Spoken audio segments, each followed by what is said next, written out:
કોણ છે? આ પરેશભાઈ ધાનાણી છે?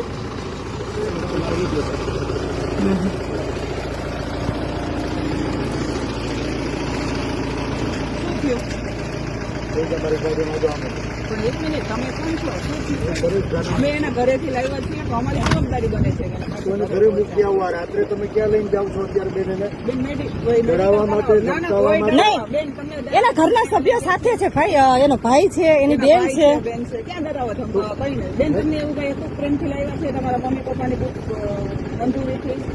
કોઈ ડરાવી ધમકાવીને લાવ્યા છે? ખાલી સિવિલ, અમારે ખાલી સિવિલ થી ઘરે જવું છે. સવારે એને બેન તમારે જ્યાં લઈ જવા હોય બધાની વચ્ચે લઈ જાવ. ભાઈ ભાઈ બેઠો જ મોજ કર. અમે ખાલી સિવિલ જ લઈ જતા હતા, સિવિલ થી ઘરે મૂકી જતા હતા એના ભાઈ. આ છે ને તમારી મંજૂરીથી લાવ્યા હતા બેન ભાઈ, તમે એ કામ સાથે તમારી મંજૂરીથી ઘરેથી લાવ્યા છીએ. તમે કીધું ગાડી ઉભી રાખો, અમે રાખી દીધી આ છે. ખાખી વર્ગનું લાજે મારી માવડીઓ. ભાઈ પણ અમે એવું કઈ કહ્યું બેન, તમને પ્રેમથી લાવ્યા છીએ, તમને કોઈ ડરાવી ધમકાવીને લાવ્યા? બોલો બેન, પ્રેમથી લાવ્યા? મૂકી જાઓ, મૂકી જાય. બેને કીધું મને મૂકી જાઓ, તમે ગાડી ઉભી રાખી દીધી છે.